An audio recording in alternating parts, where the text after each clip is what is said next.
Welcome to Discover the Difference, a podcast brought to you by C3. Today, I have the privilege of hosting this podcast alongside Gabe and Jamie, the co-founders of C3 Insurance, and a dear friend and teammate of mine, Max Irving, three-time national champion, Olympic bronze medalist, water polo extraordinaire. Enjoy the show.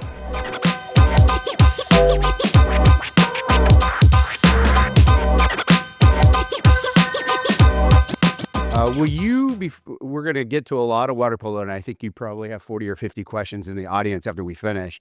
Before we dive into the water polo story, will you kind of take us back and set the stage? As a kid, what was family life like for you growing up, and how did you first become introduced into sports?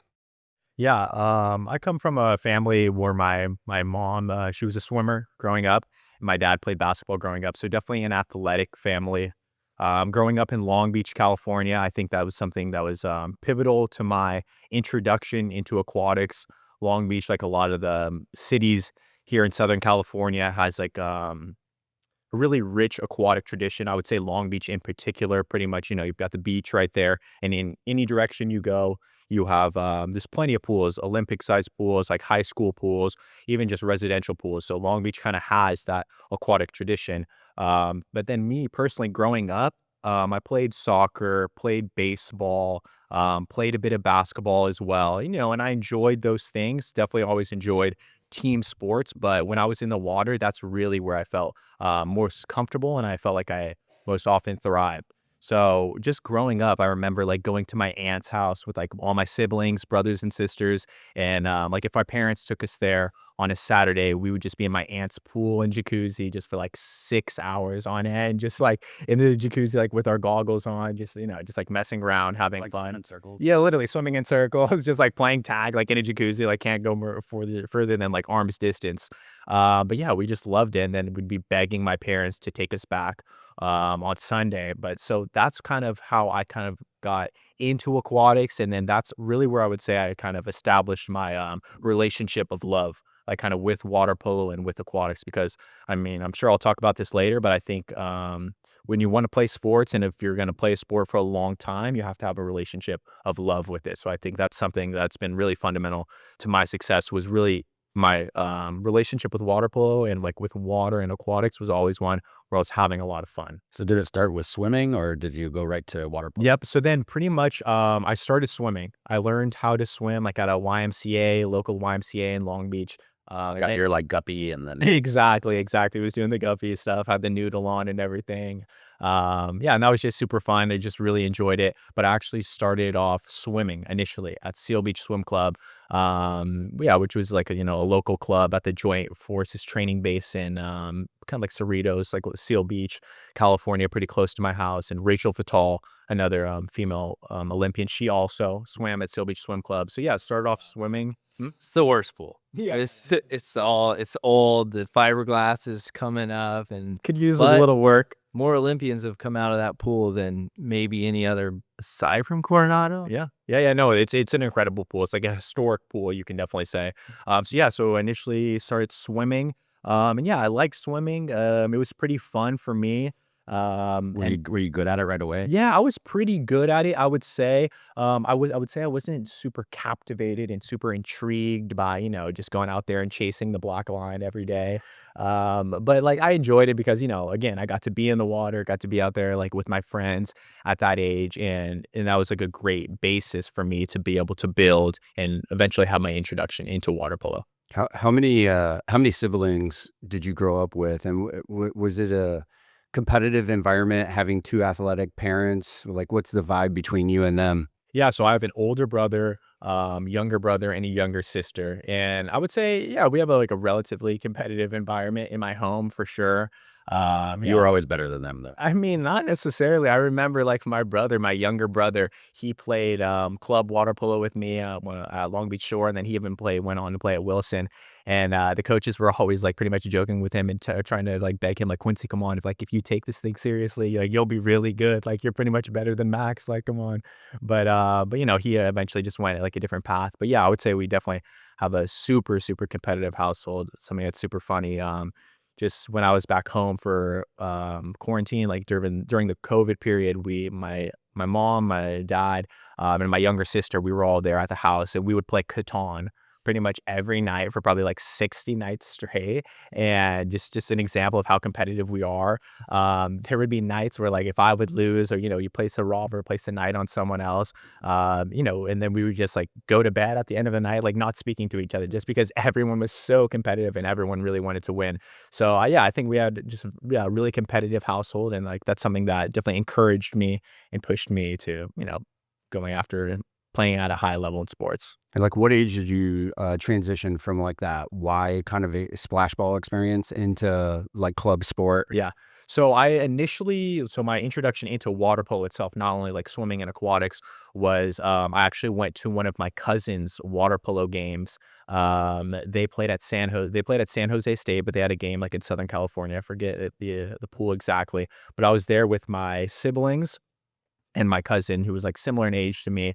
And I just remember seeing water polo for the first time and being like super captivated and being super intrigued that there was actually a sport in the water that incorporated some aspects of a lot of other sports I liked. For example, like basketball, I think there's some ice hockey, soccer. I just really liked the fact that there was a goal in the water, and you were shooting on the goal, and there was a goalkeeper trying to block you, and you had to try to, find different ways to score. So I thought that was just super cool part about water polo. But of course, like as a kid at that time, probably watched about 1/4 of the game, and then me and my brothers and sisters and cousin, we like ran off on the side of the deck, and we found a goal that was just like sitting on the deck. We found a ball, and we're just like sitting, just shooting on that. Like, I was pretty sure like we put my sister in the goal, and we're just like all shooting. So as soon as I saw water polo, I just wanted to immediately play.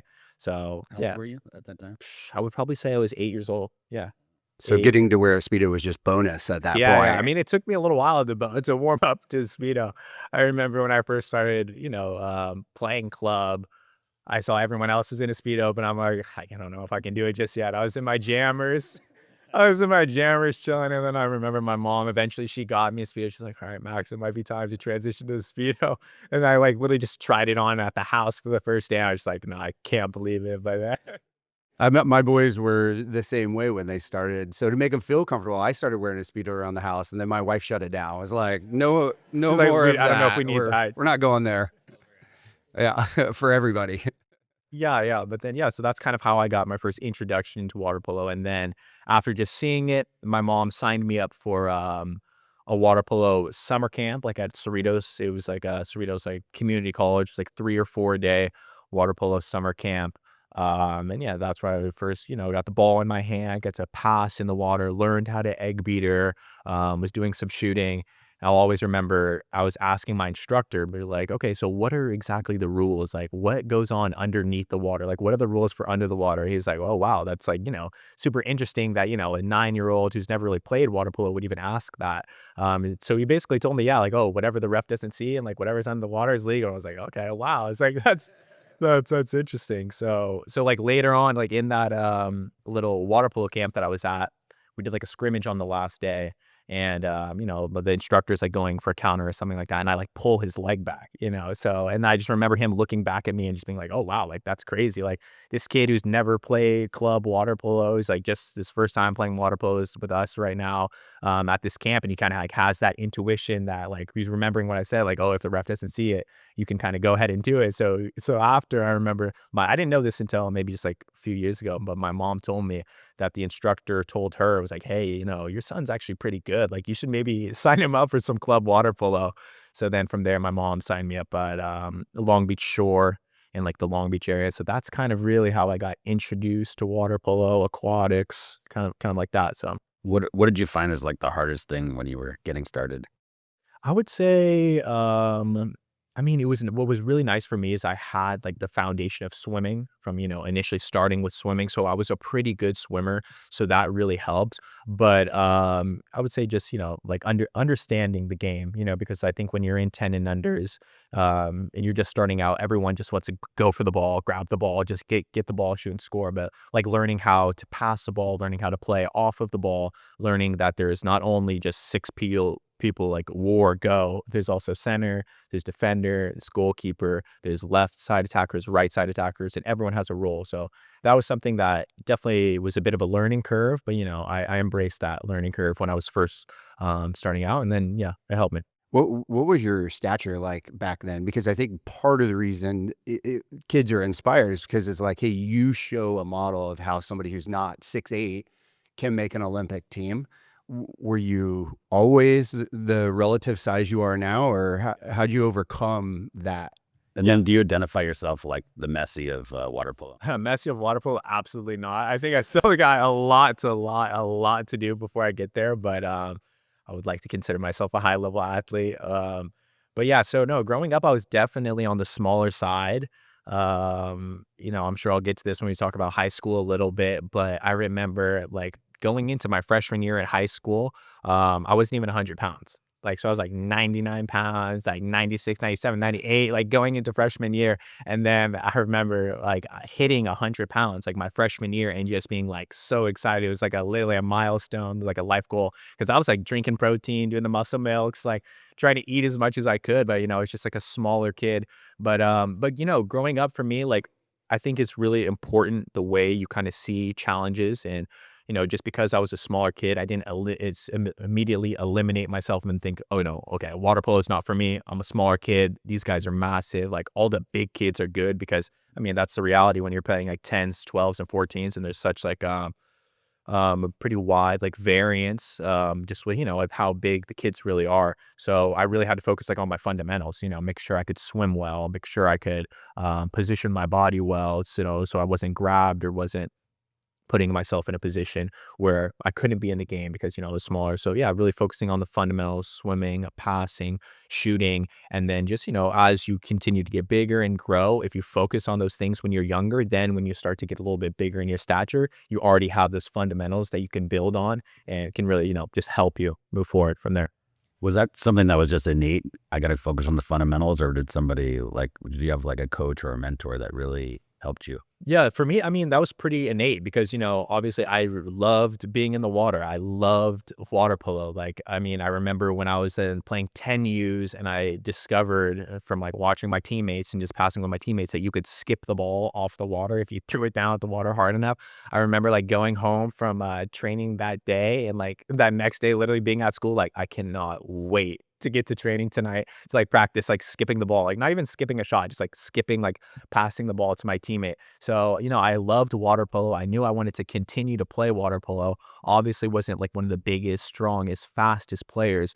So yeah, I pretty much, it was kind of innate for me to understand that, okay, if I want to be able to continue playing water polo, like the sport that I really love and enjoy, that, okay, like the best way for me to do that, because I can't control how big and how strong I am now, is to make sure, okay, I can pass well. Okay, I can shoot well. At least like let me hold my arm in a normal position with my elbow high so I can at least shoot the ball and, make it to the goal. So yeah, I would say it was pretty natural for me to kind of focus on the fundamentals and just focus on like the normal, simple things that everyone can do on a daily basis that can really help you be a better player.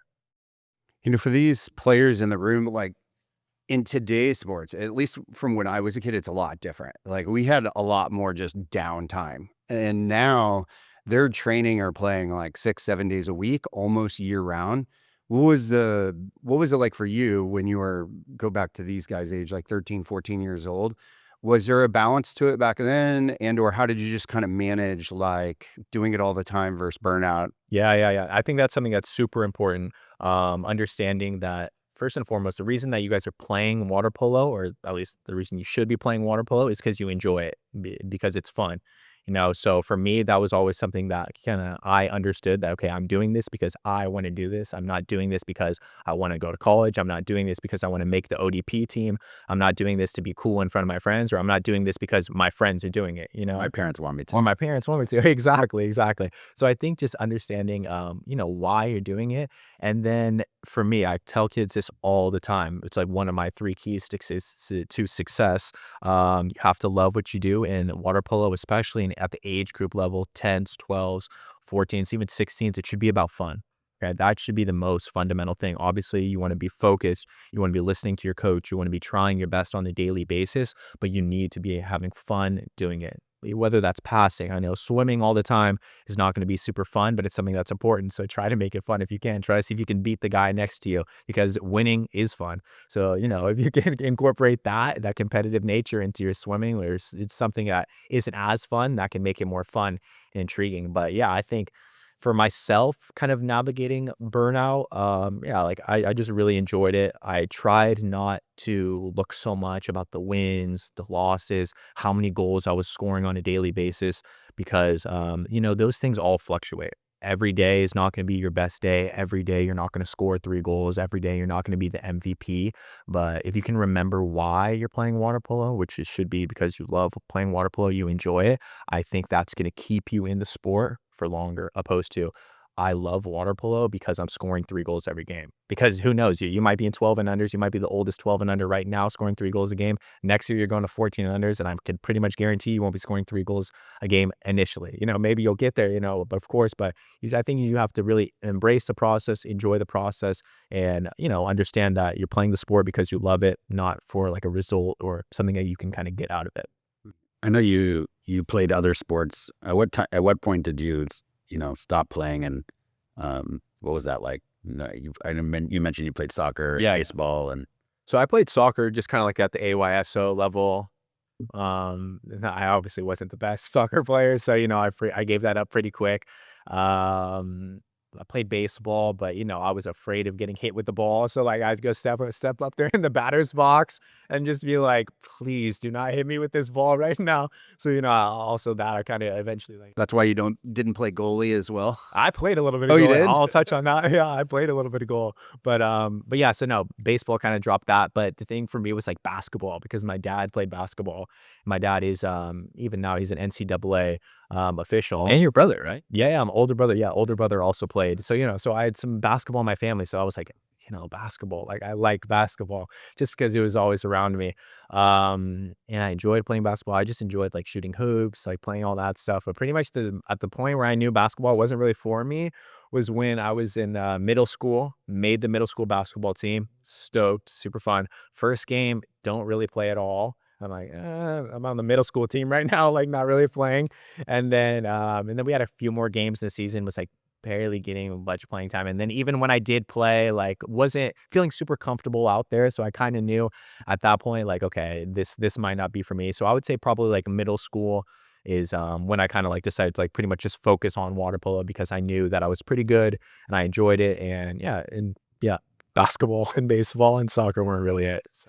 Was speed part of your game from the very beginning? And when being not super big as a kid, do you feel any pressure to like play big, or more lean into what you're good at around speed and technical skills?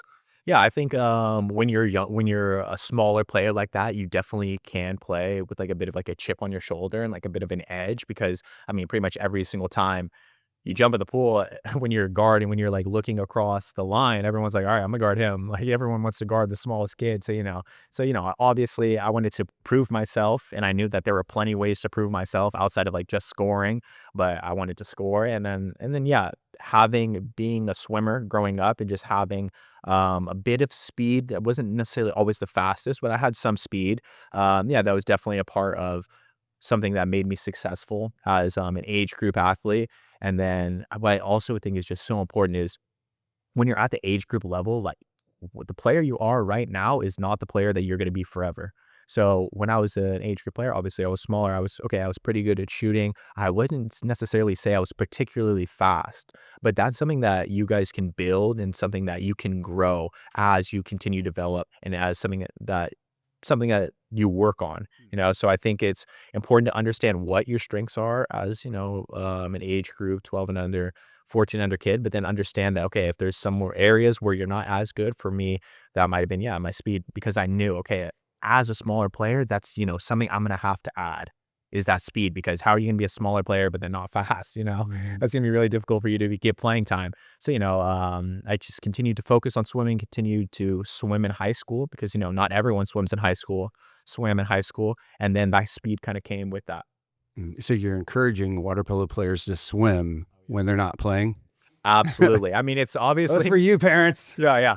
Obviously, Or it's not coaches. it's not the most fun thing to do, but I mean, it's important. It's really important because I mean, yeah, kind of jumping all over the place, but like when I actually got to UCLA, um, we I came in with a really big class and with a really good class. My class had Ryder Roberts, we had Jack Fellner, we had Gordon Marshall, Lovre Milos, we had some Matt Farmer, Jack Grover, a lot of good guys. Probably some guys I'm forgetting to mention now. And the way it kind of was set up at UCLA was the training was divided into two groups. We had like the younger kids of essentially like the incoming guys with the former redshirt guys in the pond, in the smaller pool. And then the main group where Ryder was, where Fellner was, where Chancellor was, were the guys, were the guys who we knew were going to play that season. They were all at the main pool. So these guys are all over there.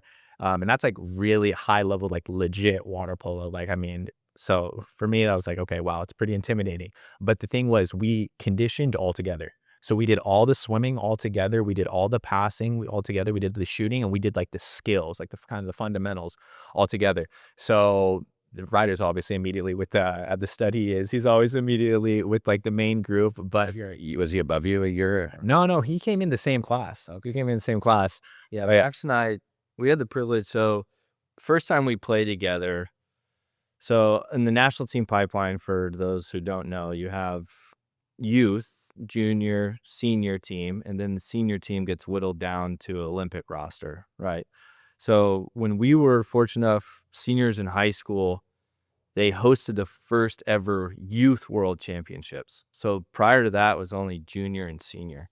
So Max and I were fortunate enough where the timing worked out where a lot of college guys were still in season. So they brought a bunch of high school kids to this youth world. So Max and I went to Singapore together on a training trip, then flew to Australia and played in youth worlds, where we absolutely got dominated by every team we played pretty much. But so we traveled the world together, which was one of the reasons. And I wasn't even committed to UCLA at the time, and neither was Max. And we had, although we really didn't have a good performance, we got to know each other a lot. And there was a couple key guys that were already committed to UCLA. And when I got back from that trip, it kind of solidified my wanting to go to UCLA. But we were fortunate enough that we had, 4 months of training together at least. And we played against each other in club all the time. What was he like back then? The same, like, small. I He's mean, look digging at me, for dirt. No, I'm not. What was it like playing with him? So Max was always the guy that I said this earlier before the podcast, but regardless, it's walking around the street, at a restaurant, in the pool, Max always knows what's going on. He's super savvy and he doesn't get enough credit for that, for sure. Like, if there's any intricacies going on in a situation, understand like this guy's probably behind it and knows what's going on and is being a little puppeteer, maneuvering the pieces to benefit him, which is like super hard to like tangibly understand unless you're in and around it every day.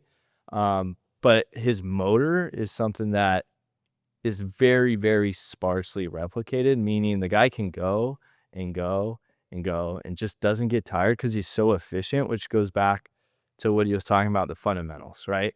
It's basically what fundamentals are, is like, if you can be fundamentally sound, you're essentially being super efficient of what you're doing. And he was so fundamentally sound that he can be efficient for longer periods of time. And those start rewarding late in tournaments, right? Late in practices, right? Late in games when everyone's gassed because their minor inefficiencies are going to stack up at the end. He was always the one that like looks the same shot as the last shot, right? And that was something that was always so impressive. And without jumping too far ahead, I think he's replicated this maybe better than anybody in the world, in my opinion, as far as his steady progression, right? Like, I think we'll get into it a little more, but understand, like, we just started, Max was a redshirt freshman, and, now he's the oldest guy on the national team roster, right? And he steadily got better over the course of over a decade now. And you really see people kind of plateauing generally, and it's just like everyone kind of sits back and wonders when it's going to end, and like there hasn't been a slowdown yet. So you're like the Tom Brady of water polo.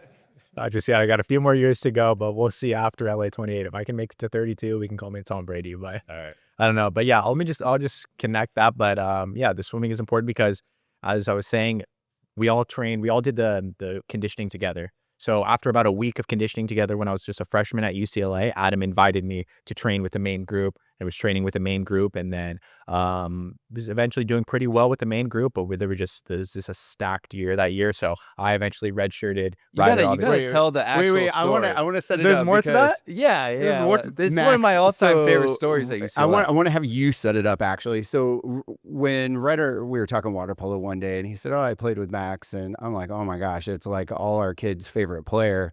It would be amazing to bring him here." And I said, "What was it like at UCLA playing together?" And he shared this story that he said in his mind was pivotal in sort of your arrival on the scene. Yeah. I don't know, Ryder, do you want to set it up a little bit? Yeah, I'll tell the funny There's plenty. story, and then we'll go to this super impactful moment in not only his career but my career, watching an athlete perform. But so the pond, so the people that don't understand the setup here, it's a 50-meter pool, and there's a bulkhead, right? And they pull the bulkhead to 30 meters, and so the red shirts and the non-travel guys practice in the pond.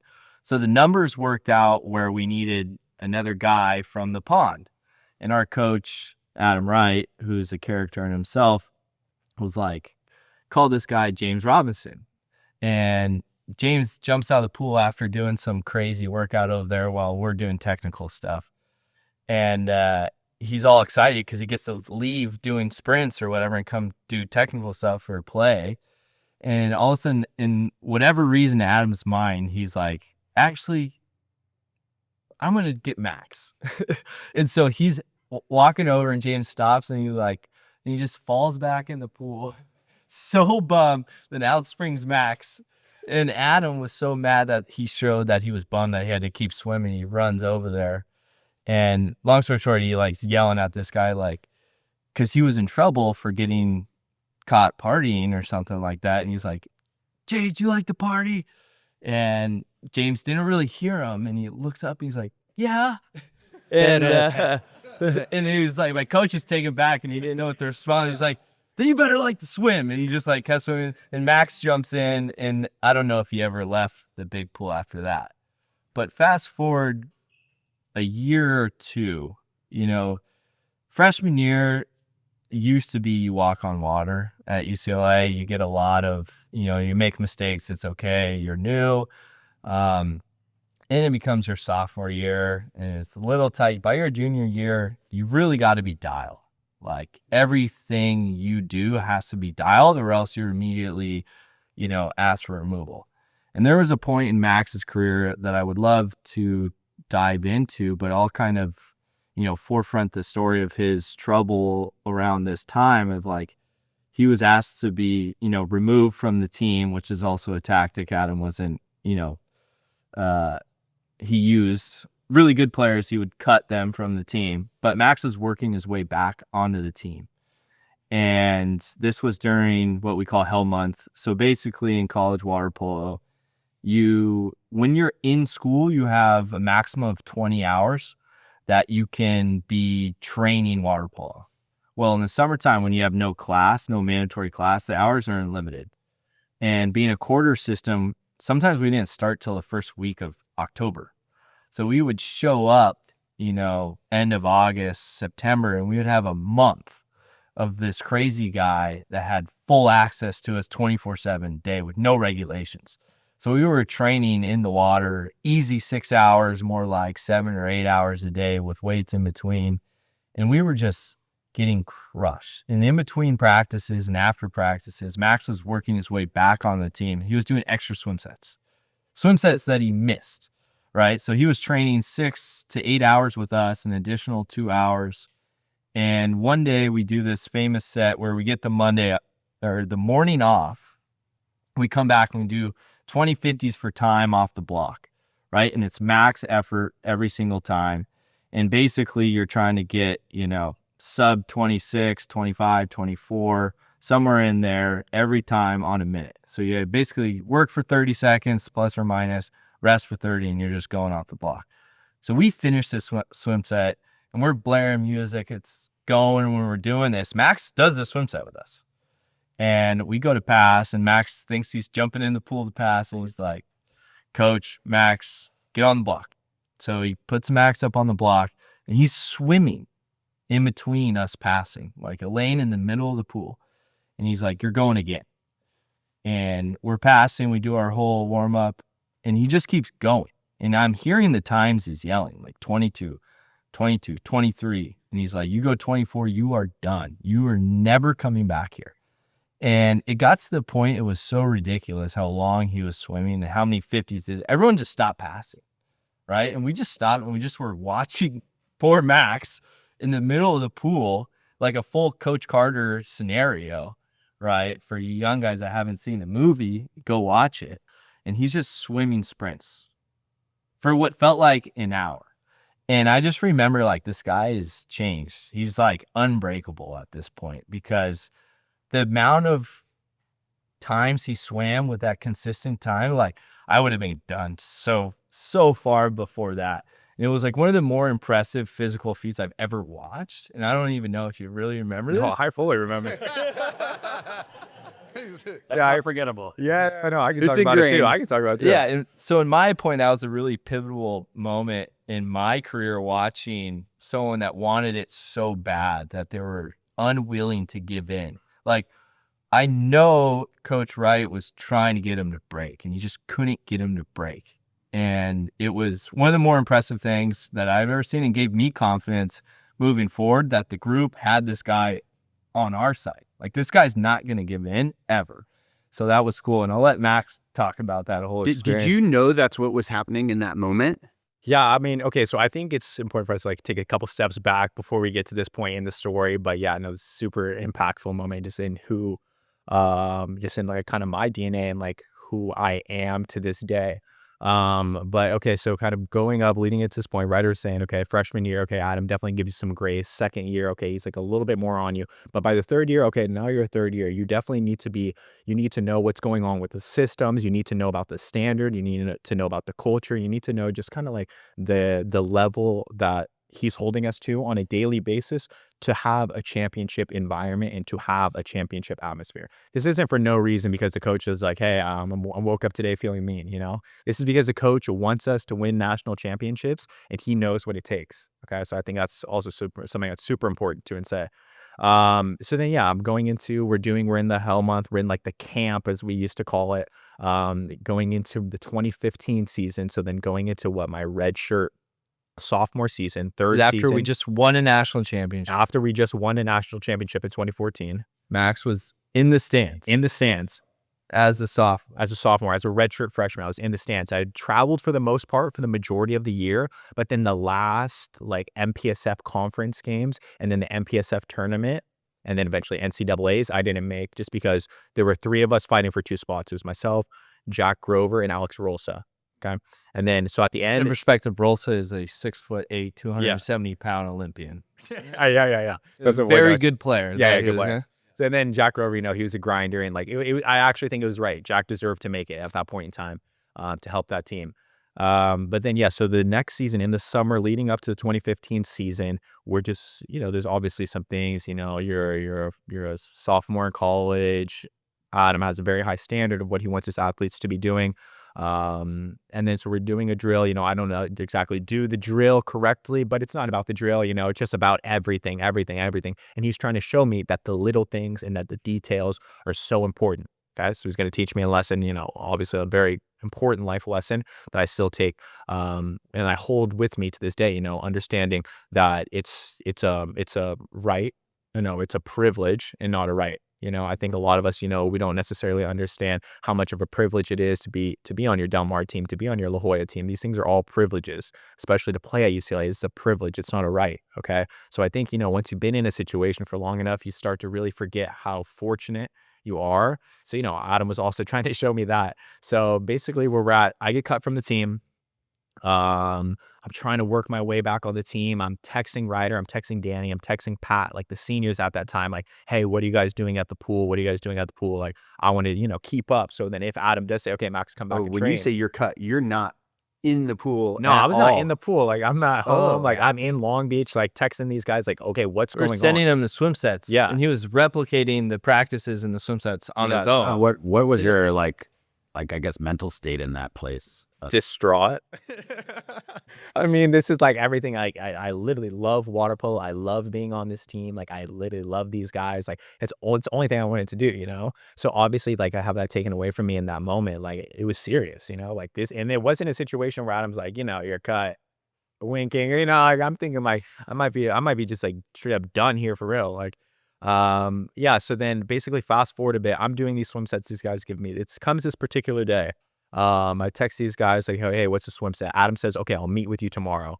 I text the guys in the morning and say, what's the swim set? They said 2050s max. I go to UCLA on my own at the Student Activity Center pool. I do 2050s on my own maximum in the morning.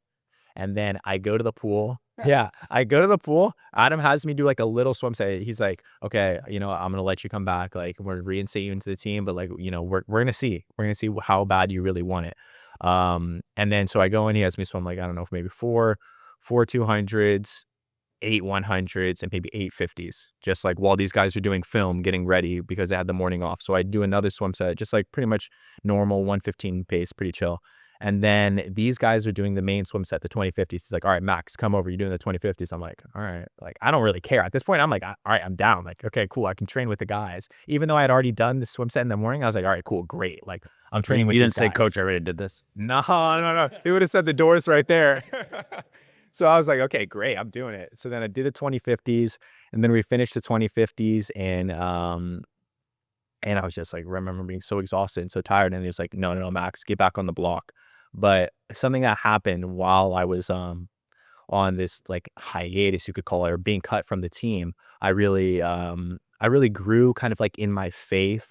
And I'm Christian, so like in my faith in Jesus, and like kind of in my faith with like God, honestly, because you know, in those moments, like when you have no one else to call on and nowhere else to go, you know, in those moments, like that's where you're really gonna look internally. And that's where for me, I really built a lot of faith. And like my mom, she's very spiritual as well, she's Christian as well, has the Holy Spirit within her as well. So she was telling me some scriptures, and I just remember a scripture that really stuck with me during that time was Isaiah 41:10. It's like one of my favorite scriptures, and it's, fear not, for I am with you. Be not dismayed, for I am your God. I will strengthen you. Yes, I will help you. I will uphold you with my righteous right hand. So we go there. I'm like, I'm feeling good. I'm renewed in my faith. I'm feeling strong. I'm like, this is all I got, like, period. Like, I don't know, like, what's going on. I don't know if I'm going to be on the team the next day. Like, I'm trusting the Lord. Like, you know, he's got my future in his hands. So I go over there. We swim the 2050s. I swim with the guys. He tells me, Max, get it back up on the block. You're going to keep going. I'm like, all right, like whatever. Like, I'm going to do whatever it takes at this point because I'm going to do it. Goes from the first 50. I'm like, touch wall. I'm like, all right, am I good? Like looking up at him. He's like, no, go again. Go again, go again, go again, go again. And I keep going, probably swim another 10 50s. And then I'm swimming probably like 24, 23 time. And then he's like, keep going. And I just remember, like, I'll never forget this like incredible moment, just kind of like in my testimony and my faith and like as an athlete. He's like, all right, if you go above 24, like that's it, you're done. Like you're gonna go. Like you obviously don't want to, you know. I don't know if that's exactly what he said, but he's encouraging me in a way to you know, swim as fast as I can. It's a positive take on it. Exactly. He's encouraging me to swim as fast as I can. And I remember like I'm going up there, I'm swimming. I do one of these 50s, come back, and I just remember like I was just so tired, so exhausted. I would touch the wall, and then as soon as I would touch the wall, I would just look in the gutter and I would just say, fear not, for I am with you. Be not dismayed, for I am your God. I will strengthen you. Yes, I will help you. I will uphold you with my righteous right hand. And I would just call on that, like I would just rely on like on that scripture and like call on like the Holy Spirit in that moment. And then he would tell me to get back up, and I was like, all right, I just did it. And it was insane just because I remember like in that moment just like not really being tired. Like obviously I was tired, I was exhausted, but I just had the ability to continue to push through. So I think something in my faith testimony, that's something that I really rely on. And like, because I'll never forget that. I mean, Ryder talks about it, Dave talks about it, all these guys talk about like, yo, this is one of the most incredible physical feats that I've ever seen. But like none of them know, and I've never really told this story about, you know, how I've got to the wall, and I would just say that scripture to myself in the gutter, looking at the gutter, and I'll look up and I'll be like, okay, go again. So I'll be like, okay, let's go again. And then I would just do it. And then, you know, at the end, okay, I probably swam another 20. So probably like total of maybe 40, 50s maximum, like on a minute. And then he's like, all right, put on a cap. And then I just go scrimmage with these guys. And then like from there, I go back to being reinstated into the team. How's the relationship with your coach change from that, and or the players? Yeah, you mean, so okay, I would say my relationship with my coach, obviously it's something that's super difficult when you're in that moment to understand it. But I think that in moments like that, if you can take a step back and try to understand perspective in those moments, like Adam, why he's such a great coach is he sees something in his athletes, and he saw something in me that at that point in time that I couldn't even see in myself, and he was going to push me, and he was going to help encourage me, like however he had to do that to help me get to that level. So let's say if none of that happened, I don't know if I would be on the national team. I would even venture to say that I wouldn't be on the national team, just because I wouldn't necessarily know the heights that I could go to if Adam didn't see that in me, and if he wasn't willing to push me there and to take me there. And people are like, oh, well, can every athlete handle that? I mean, I don't necessarily know, but it's like the athlete that is going to make it can handle that. So, it's like, it's a fine line, of course. Coaching, you don't always necessarily know, and coaching in this age, everything's a little bit different. How did that change, Ryder? How did that change the relationship with the whole team, that moment? I think I mentioned a little bit, but trust, really. Like you're going into battle with, 15 guys against another squad. And if there's any doubt, that just removes time and energy and focus into what you're trying to achieve into this doubt bucket, and it can't exist. As soon as you have doubt, okay, all your vulnerabilities and all your insecurities are going to be found by somebody, right? And I think that was the thing that Adam was trying to eliminate within the group, right? Was our doubt in Max. Like, he was super talented, moved incredibly well, he had all the pieces, but I think Adam felt this layer of doubt within the group. He's like, I'm going to eliminate this either by Max being removed or Max proving to the group that we're ready. And that kind of changed from that point on. It was, there's no doubt anymore. The guy's here and the guy wants it. It's unconditional at this point. And to Max's point, going back about like to the athletes that really want it at this high level, right? Call it a 50% drop rate. And it's probably pretty universal across the top universities. We can talk, your guys' coach at SC, probably similar, right? You come in a class of 10 guys and probably 5 graduate, right? And it's because the coach sees what your potential is, but he's going to dig and push. And some people make the decision that this isn't actually what I want, and I don't need to find the limits of my athletic ability to feel fulfilled. So I'm just going to, step aside. And the way we looked at it at UCLA, there was never judgment or anything regarding to guys that quit, because we're like, this is really tough. This is an extreme environment. And you come to a point where you realize, hey, this is not for me. All good. Yeah, there's nothing wrong with that. All good. We can still be best friends outside the deck, but like as a group, we want all those guys. And you can kind of equate it to certain degrees of any high level functioning organizations, special forces, right? All these different things. Like, you got to have guys, insurance, this road dogs. But yeah, that's kind of how it changed. And I think to Max's point, it's not for everybody at that level, but it was for Max. And now look where he is now. You've had a lot of success, obviously, at different levels. Can you talk to the guys in the room, like, who are getting ready to go play in futures and JOs, that experience versus high school versus winning national championships at UCLA versus the Olympic experience you just had? How does that experience of winning at those different levels vary through your career? Yeah, I would say that it's important to be competitive at every level, whether that be age group, whether that be like the futures that you guys are doing, whether that might be ODP. And I would say just having that internal pressure, okay? I would say just being competitive with yourself and putting yourself in situations where you have to be courageous, even just doing something like ODP, that's not always super comfortable to go out there for 4 or 5 hours a day with all these kids who you don't know, with not all your kids from your club are doing it. But to do that, you have to push yourself and you have to challenge yourself internally, and you have to be to a degree competitive with yourself and just have that internal pressure. So whether you're playing 12 U's, whether you're playing 14, 16, 18, high school, at UCLA, I think just pushing yourself and challenging yourself is if it's a skill, okay? So if that's a skill that you guys can learn now when you're this age, that, okay, yeah, I'm scared in this moment, like we're down by 1 goal, we have a penalty, and no one, like our best penalty shooter isn't in the water, and maybe I could go take that penalty. Challenging yourself in that moment to have the courage and to have that confidence to go take that penalty, even if you make it, even if you miss it, okay, the outcome is going to be the outcome. That's not necessarily for you to control, but taking that step and trying, that's something that's going to give you confidence, period. Okay. If you miss it, okay, you might miss it. Not great. But if you score it, great.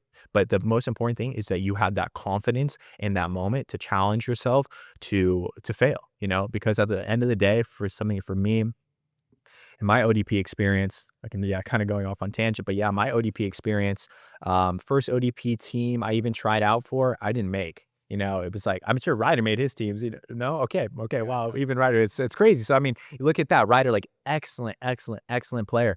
Even me, like a great player. So we didn't make our first ODP teams. Like I didn't even really make the zone team. But something I do remember about the first time going out for ODP, after they're reading off the names, my name's not even on there. I just go back, I text my age group coach. I'm like, yeah, I didn't make a team, but I'm so excited. Like I was just super proud of myself for even putting myself out there and having the courage to do that. So I think that when you look at all these different levels, of course, everything's going to change. The level, the level of play is going to change. The intensity is going to change. The speed of the game is going to change. But if you can always have that ability to challenge yourself, to try, to push yourself, and that's going to be different for everyone. We don't know what that looks like for you, but what that looks like for you. Just, taking it a little bit further, a little bit further, a little bit further. I think if you can do that, and you can establish like a bit of a habit and some courage and some confidence in that, that's something that's going to stick with you, And I think that those are things that when you get to the higher levels, that's not going to go away. Because you're going to remember, okay, yeah, 12 and under is like JOs, we're playing, qualifying game, and we need to win this game to go. I went up there, I took a penalty, I missed the penalty. Okay. I think, yeah, obviously it's going to be sad. You're going to be disappointed for a little while, but at the end of the day, you should feel encouraged that you, in that moment, had the confidence to do that.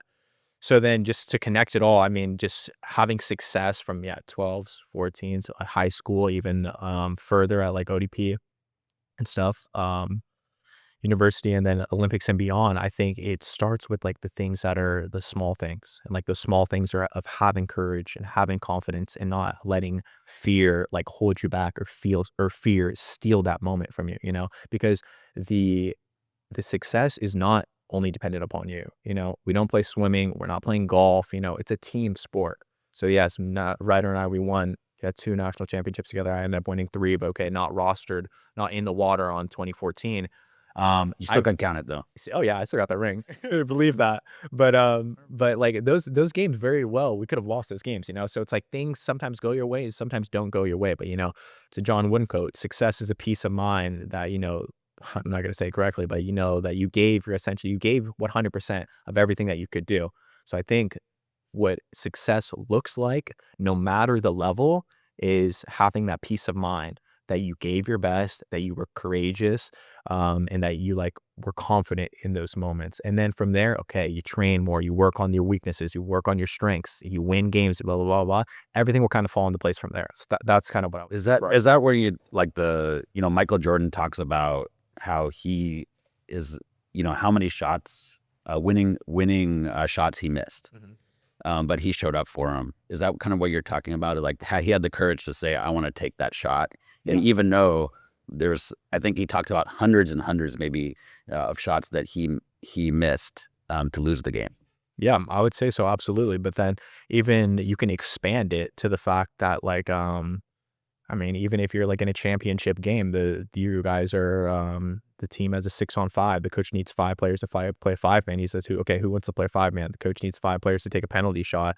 You raise your hand and want to take that penalty shot. So it's not only, I think Michael Jordan, he does a really great example of showing it. And for him and for elite players, that's what it might look like, missing a game-winning shot. And I think why that quote is so good, because it just shows you the stage and it shows you the pressure. But in our everyday lives, there's examples of ways that we can be courageous and we can have have those moments where you step outside of your comfort zone, because eventually, like, that's where you're going to grow. Ryder talked about it. I'm definitely a player who's consistently grown throughout my career. And these are the moments where you grow. If you could put yourself in those situations where you're uncomfortable, regardless of the outcome. Okay. The outcome is not for you to worry about so many different variables, but just taking the initiative in those moments to even put yourself out there, allow yourself to fail. Failure can be fuel and failure can be feedback. So many different times. Ryder talked about it when I was selected to play in that Youth World Championships. I was one of like the last players selected because they had gone to a summer in Europe where they had played some tournaments in the younger group, and the group that was as qualified. We went to UANA Championships, a championship in South America. I did pretty well at that tournament, was feeling good, and then was called to be on this Youth World Championships. And now go to the Youth World Championships, training with Italy. Training goes okay, pretty well. And now when it's time to play the Youth World Championships, I like barely play. Like, I probably play a game, maybe 2 to 3 minutes a game. And then there were games where I didn't even go in the water, and this is like just crazy because, this is like what I want to do the most. Like, this is obviously the highest level I've ever played at. I'm playing with these excellent players to my left and right, great coach. And then when push comes to sub, I don't even really play. And then I just remember after, Dusty Litback, our coach, who was an assistant coach at the time, he's like, yo, Max, I know that you didn't play very much in this tournament, but like, here's some things that you can work on. And I just remember like in that moment, just like crying, just being like, just breaking down a little bit, just because, it was emotional for me at that point because I really wanted to play. I didn't play. My family had flown out. But in that moment, I just used that as fuel. I think a lot of times when we fail, we don't make an ODP roster, don't make a varsity team, don't make the blue team if that's the A team. It can cause us to take a step back. It can cause us to go into a shell.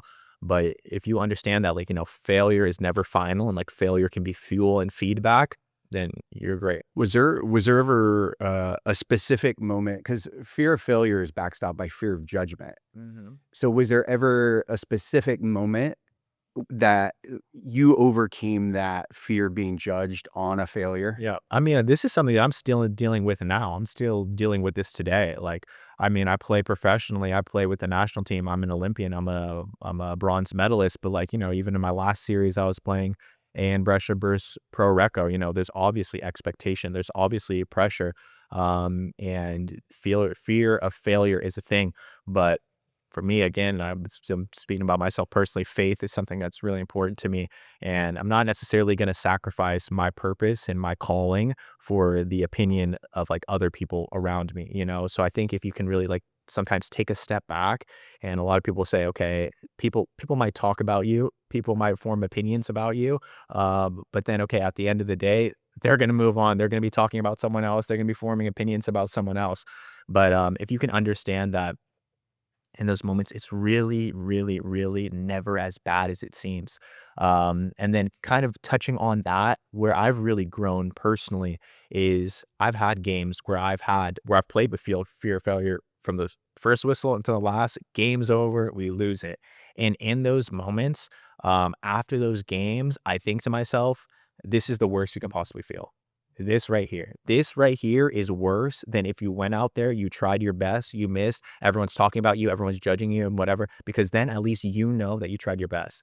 But when you play those games and you're like, I didn't give it my best, I could have done more, and then you lose, like those for me like are the really tough ones. And when I'm in those toughest moments where it's hard, even now, like just because, I play professionally, just because I play with the national team doesn't mean I'm exempt from these things. Like same things that you guys are dealing with here in the audience, my 12 and 14 U age group water polo players, are things that I'm dealing with now. So I think that just understanding like, okay, if you play a game, you lose, fear of failure, you played fearful, you didn't play your best. When you lose that game and you're doing your reflection, which is something that I think every high level athlete should be doing, that's the worst you can fear. That's the worst you can feel. So I think just feeling that, understanding it, being okay with it, and then you guys are understand your parents are still going to love you, your friends are going to love you, your support system's still going to love you, all these people are still going to be there for you. So just understanding that, okay, we lost, I didn't play my best, that's the worst I can feel. Yeah, I want to touch on that. You mentioned the parents, and when you went to, I guess it was junior Youth World, Youth Worlds, and they flew out and you barely played. Yeah. Did you feel like you were letting them down in that moment, or they were going to judge you? Or, Yeah. because I think there's a lot of aspects with the way that youth players play with respect to their parents. Yeah, definitely. No, I mean, personally, no. I knew that my parents, they flew out because they wanted to support me. I think that's the same thing that you guys kind of have to understand with like all the parents here. It looks like you guys have a great group of parents. Your parents, they love you no matter what. Obviously, I'm not gonna say they might love you more if you score 3 goals, but no, but seriously, guys, like your parents, no matter what, they love you and they're there to support you, and they really and truly just what's best for you. And this is, so yeah, in that moment, I didn't feel like I was letting them down. I didn't feel like I was disappointing them because they see you. Your parents know you. They know you want to play. They know you want to do your best. And if it's something that's out of your control and out of your hands, of course they're gonna support you and love you. But then I think that also at the same time, my parents really encourage me. Like my mom is super competitive and she'll like tell me in games if she thinks I should be shooting more, or if I'm like going out there, not doing what I need to do. And it's hard to hear sometimes, but just understanding at the end of the day is another one of my keys to success. Having a support system and realizing that the people around you, your friends, your family, your coaches, they're there for your best interest and they love you and they want you to succeed and they're there to support you. So sometimes when we're going through things, we think as athletes, we have to be strong, take everything upon our own shoulders. But I think being vulnerable in moments with your friends, with your family, with your teammates, with your parents, it can really be extremely empowering because, then you can realize like, okay, I'm at the bottom. Like, these people see me for who I am. If they love me at my worst, they're going to love me at my best. Now I can go out there and just do what I do. Because I've seen when I don't play well, I've seen when I don't get in the game that they're there for me. And it's not like they stopped loving me. So, so you can have that like peace of mind, I would say, that just knowing that, of course, guys, your parents are there for you. Well, let's do this. So I'm going to ask one last question. Kai and Kate, if you want to come up, we'll go to rapid fire next. Cool. Because I know there are players who want to sit down and ask you questions too. We don't want to ask them all. So come on up, dudes. Come on up. As they come up, question, if you're comfortable. Caden and Kai. If you're comfortable answering this, I think you have a mixed race background. Yeah. We have a bunch of those in the audience.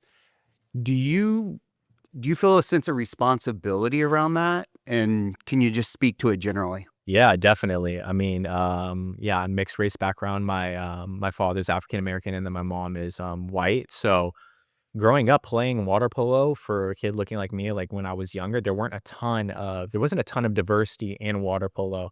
So that's something that also was a bit of a chip on my shoulder because, I didn't want to go out there and feel like, people were like, oh yeah, come on, you can come play with us. I was like, I wanted to show that like, not only am I here and not only do I belong, but no, like I'm here to compete and I'm here to compete well. So it's like, that was always something that was like encouraging me a little bit. And then now just being a role model, I mean, it's just awesome because I just feel so honored. And I feel like, yeah, to a degree, I do have a sense of responsibility to be a role model. But I just think the biggest thing is for athletes, mixed race background athletes who might be outside of predominantly what a sport looks like. It's important that, and I believe that representation really matters. So, so if someone can see me at the highest level, at the Olympics, playing professionally and doing it well, and then also not being the biggest, strongest, fastest athlete, I think that's super encouraging because it makes your goal all the more tangible. It really makes it feel like it's attainable in a degree because, okay, this is someone who similar to me, who's doing it, who it's possible. It's not going to be easy for sure. And I mean, I'm still training, tirelessly to this day. If I wanted to continue to compete, continue to do well. But I think, yeah, that's something that I take a lot of pride in. And I think that's something that gives me a lot of motivation and gives me a lot of encouragement. Like even on a daily basis, on the days where I'm not feeling good, I do it for a lot of you guys sometimes. So, yeah, it's been something that's been really encouraging for me. Well, let's back out. Let these guys hop in.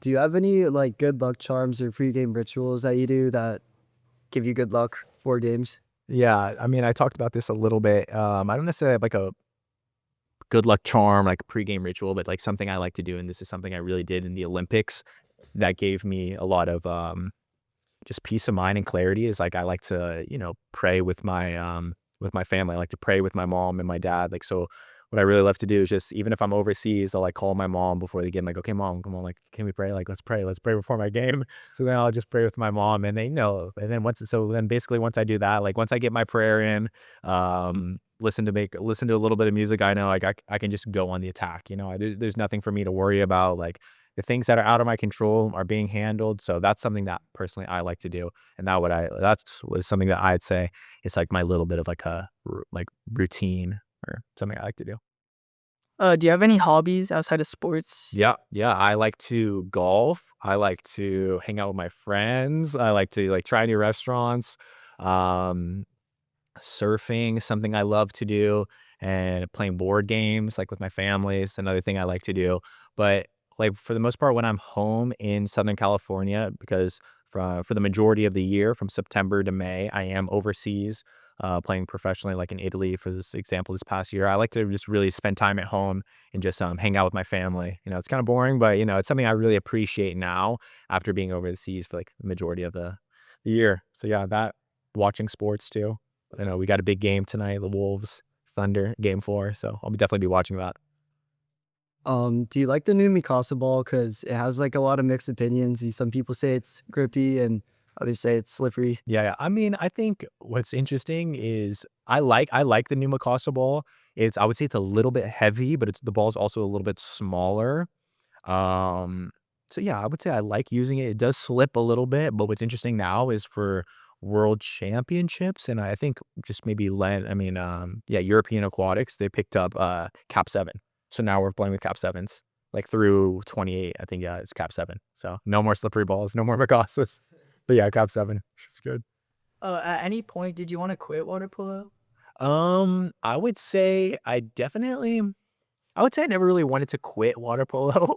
I did take a brief hiatus, not this brief hiatus at UCLA, but my parents did like a similar thing because when I was like in 6th grade, I wasn't really taking academics seriously, particularly, and I was just like kind of messing around. So I was like, I don't care, I can play water polo. Like, so my parents kind of pulled me out of water polo, gave me a period to focus on water polo. So I did that, but so luckily I always appreciated water polo, and I understood really how privileged and how fortunate I am to play water polo. So luckily for me, I never felt like I wanted to quit. But for athletes who might be feeling that way, I would just say, remember why you're playing water polo. Remember, most important thing is to have fun. You're going to these trainings, you're going to these games to enjoy it. Okay. And what enjoyment looks like to you might be different from your parents, might be different from your friends, might be different from your coach. So obviously you want to try your best. You want to be focused. You want to give your 100%, but make sure you're having fun.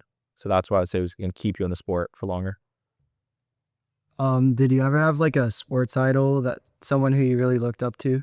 I would say Kobe Bryant was my sports idol, just for sports in general. Also, my dad is a very big role model for me, just because I feel like these guys, they really embody professionalism, just dedication, like grit, kind of work ethic. These are all things that I try to incorporate into my game.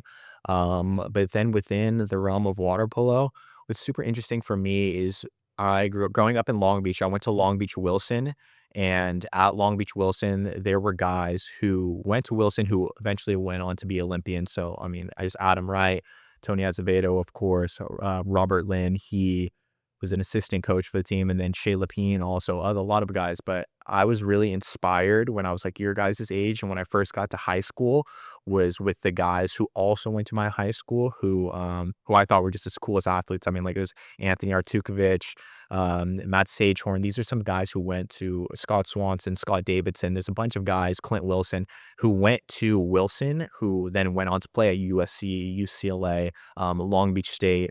Jacob McIntosh, who played Cal, who I just thought were super cool. So like I really looked up to those guys. So it's not like I had this insane sports idol like outside of my realm of sport. I tried to keep it someone who I just naturally looked up to, who also was going through similar path to me. So like for you guys, like I would have been obsessed with like Ryder, who was someone who I definitely would have looked up to if I was your guys' age. What would you tell your younger self to help inspire? I would tell my younger self that you're on the right path. Like you're on the right path, you're on the right track. I know you might not understand that now, and it might be difficult to understand it now just because not making ODP team, don't play at Youth Worlds, first year at Wilson, make the JV team, which was an accomplishment for me at the time. But there's so many different things that, like, if you look at something too close, you can lose perspective. So I think just taking a step back and understanding that, this is all your journey, and your journey is what's super important, and your journey is what you should really embrace. So yeah, just embracing the journey and understanding that, I'm sure for all you guys, for myself, yeah, that you're on the right path. You're on the right track. All right, you guys are good. If you Thank want you to guys hop for your out, questions. you actually Is that Kai? asked one of our last 2 questions. I like to improvise questions you guys came up with. We always end our podcast with 2 questions. Kaden just asked one. The last one, and then if players want to kind of come around and get in line, you can sit down with Max and ask a question. We'll transition to that while he answers this last question. The final question, it's called Discover the Difference, is the podcast. What's that one? I think maybe I already know it, but I'm going to ask it and hear what you say. What's that one special ingredient that makes up Max Irving that's unique, but has been really a key to success in your life? Yeah, I would say enthusiasm. I know we were talking about it a little bit before we kind of hopped on the pod, before we went live, but I think enthusiasm is something that's so big. And I think that enthusiasm is something that cannot be replicated, because I think Ryder kind of talked about it. He talked about, like, my motor in training, my motor in games. It's kind of like, I guess, my motor in life now, because now I'm one of the older guys on the U.S. men's national team. But I think a lot of that really comes from the foundation of enthusiasm. Okay, I think you guys, it's really important to enjoy what you do, whether that might be in athletics, academics, outside.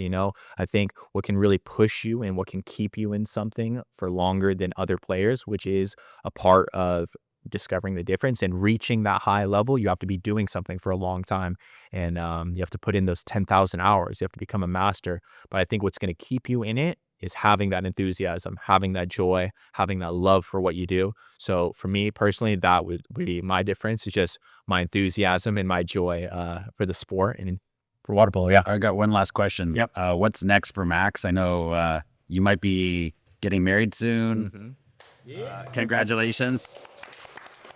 Yes. Well, what else is next? Yeah. So what's next for me is I've got, I'm training now here domestically with the national team. We have the World Championships coming up this summer from July 14th through 28th in Singapore. So that's something that I'm really looking forward to. But before that, I'll be getting married here stateside, and then have another wedding in August for all, like, my friends and family. So yeah, getting married, continuing to play overseas professionally in Italy, and then yeah, national team this summer. And then just, of course, LA 28. I expect to see you guys all there.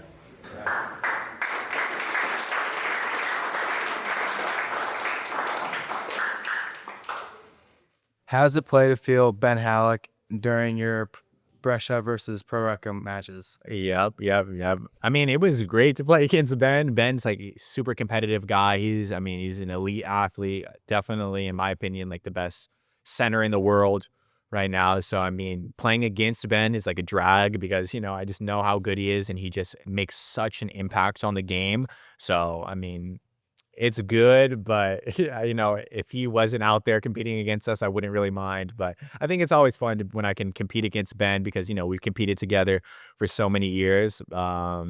So I know the type of athlete he is. I know the type of competitor he is. So for me, like, it's fun, of course, but I pretty much just know what he's gonna bring against us and against me. So yeah, I enjoy it, but then at the same time, I can't say that I love it. But no, but Ben's awesome. He's an excellent player. He's an amazing guy, and yeah, he's just a good player. Like, so he really helped out this Pro Reco team for the past 3 years. I mean, he's 3-time Champions League winner, ton of Italian championships, Italian cups. So I mean, he's elite. He's elite. In regards to water polo, when you were in 14U, what were some weaknesses that you had, and how do you make them strengths? Yeah, I would say 14U.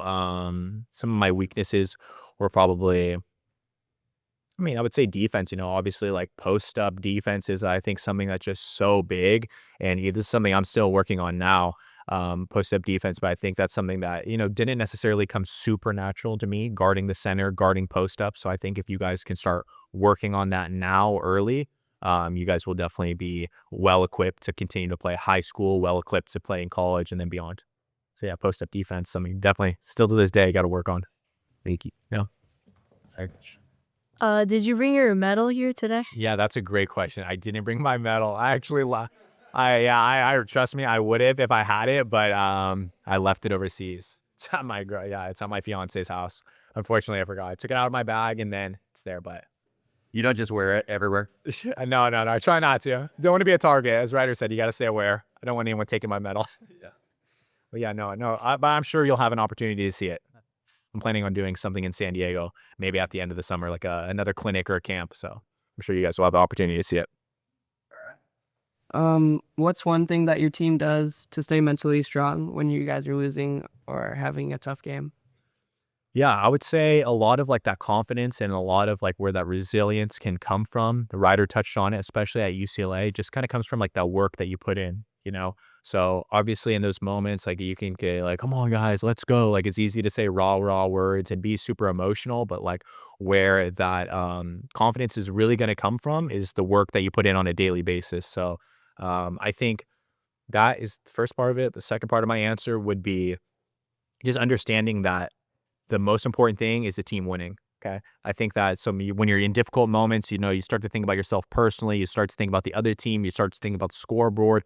But if you can just in those moments instead turn internally, start looking at your teammates, start focusing on the main objective, like, the team on the front of the cap, not the number that you play for. Those are things that in that moment are going to relieve stress and then are also going to help you just realign the priorities in that moment, because, okay, you might have missed 4 or 5 shots. You're in a difficult moment, but you understand, okay, hey, this isn't all about me. That's the beauty of playing water polo as well. Awesome. Okay, so how much do you usually swim in a day, and what other things do you do to train? I would say what's super interesting is I know out here in America, in the US, like when I was at UCLA, okay, we swam, I would say a fair amount. I don't know if I would blow us up and say we didn't swim like a ton. Just consistently. Yeah. A lot. Consistently a lot. And a lot being 2,500, 3,000. 25 to 4,500. Yeah, 25 to 4,500, relatively consistently at UCLA. So, okay, yeah, maybe that is kind of heavy. But what's super interesting is when I was in Brescia, for example, with my team, we have a really great coach, Alessandro Bovo. We probably swam once a week, once every 2 weeks, and we would only swim we would do say 8 times 100 on 130, but go like 85, 90%, like 90%.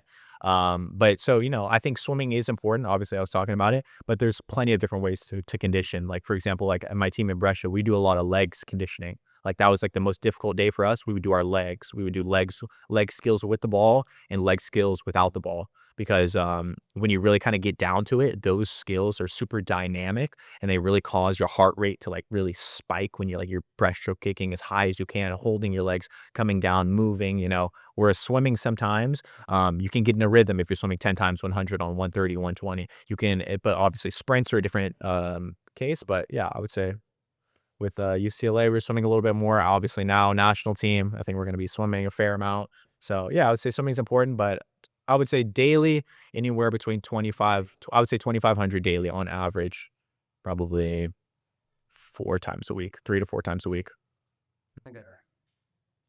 If you could play in one of your past games, what would you play and why? Good question. Yeah. I mean, this is a super good question. What immediately comes to mind for me is 2016 semifinal NCAA at Cal Berkeley. This was like Ryder's like senior year.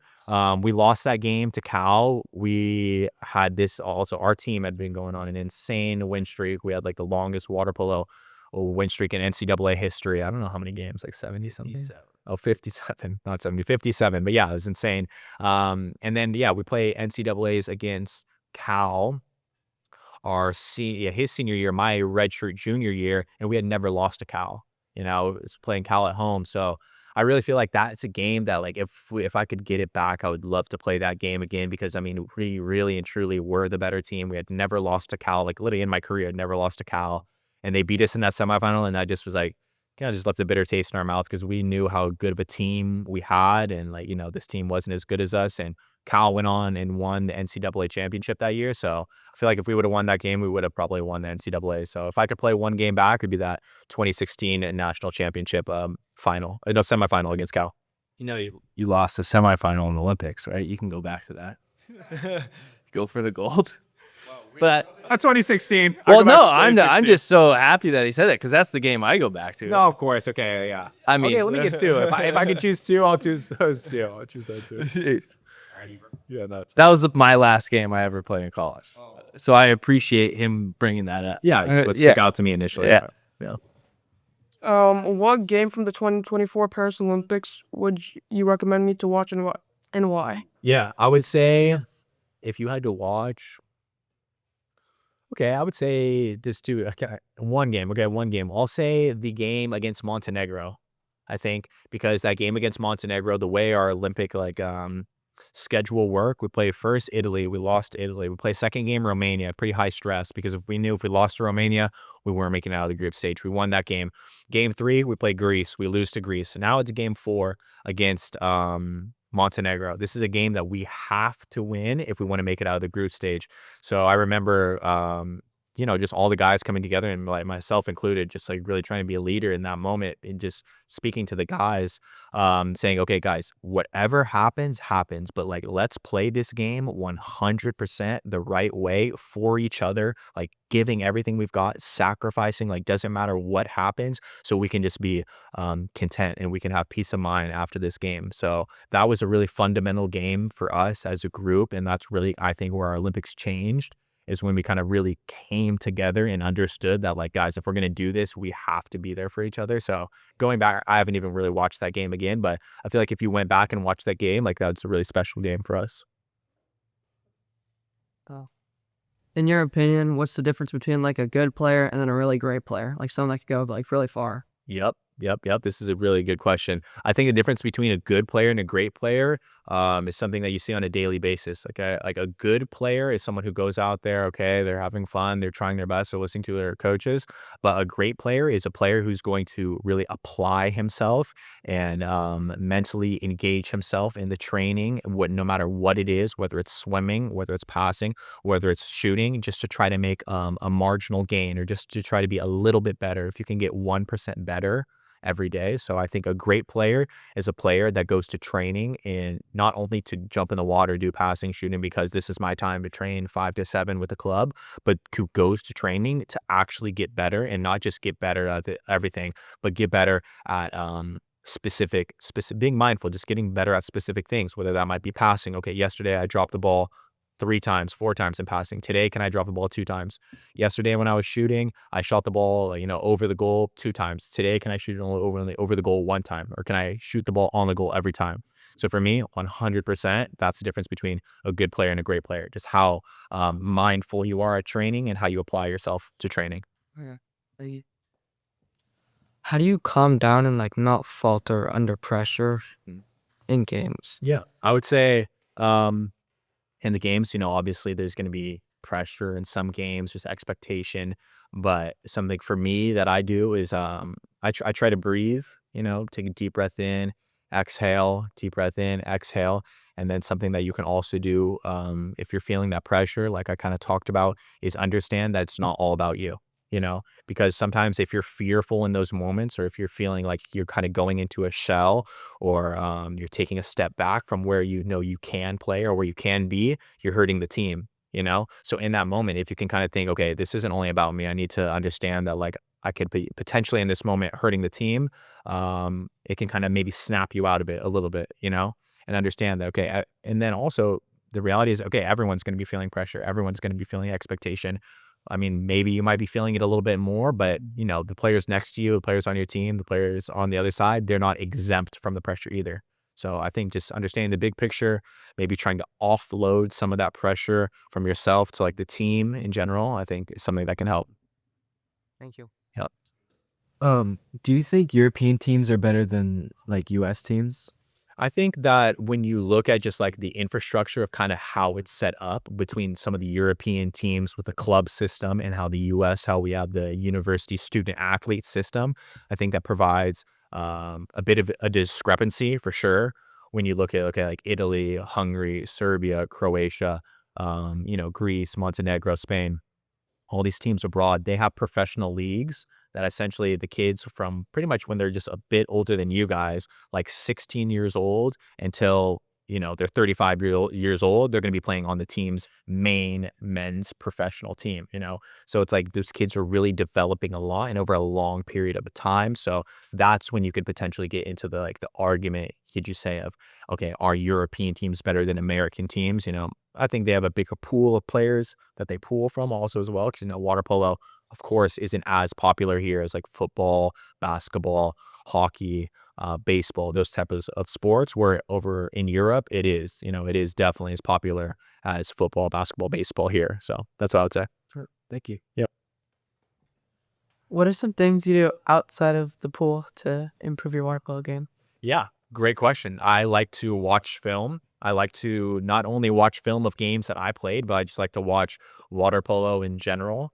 I know, for example, my Ann Brescia team this year, we weren't in the Champions League, but of course, I watched like pretty much every single Champions League game, just because, of course, I enjoy water polo, and then I think that if being a student of the game, this is something like our coach really talked about a lot. If you can be a student of the game, learn from people around you, learn from people by watching film. I think that's something that can really, really help, because then you can add things to your arsenal, add different ways to shoot, add different ways to maybe defend the center, add different ways to maybe leave on the counterattack or play with the anticipation. So I think something you guys can do outside the water is really watch water polo. And just because, that way, the highest level water polo you're not seeing isn't your varsity team or maybe your college team or the 18 and unders. You can actually see a professional team like Recco, or you can see a Ferencváros FTC, or you can see an Olympiacos. So you can see actual high level water polo, on a more consistent basis. So then you can expand your horizons of water polo. Thank you. Of course. Kind of building on that, you think outside of the pool, we should be instead of just going to the pool and just swimming, we should be also going to the gym to build our body a little bit more? I think obviously going to the gym is something that is important. But what's really interesting is that the Europeans, they don't put a ton of emphasis on going to the gym. Like the Italians, they're in the gym drinking acqua frizzante, which is like sparkling water. But yeah, so no, I think going to the gym can definitely help you. I think it's definitely another level of conditioning that's important to have. But for me, I think the most important thing is actually being in the water, whether that's swimming, whether that's doing extra legs after training, whether that's maybe training up an age group. But I think you're gonna make the most gains and be the best player that you can be is when you're in the water training. But at the same time, having that strength outside is only gonna help you. Thank you. Yep. Who was your favorite player to play with? Ever? Yeah.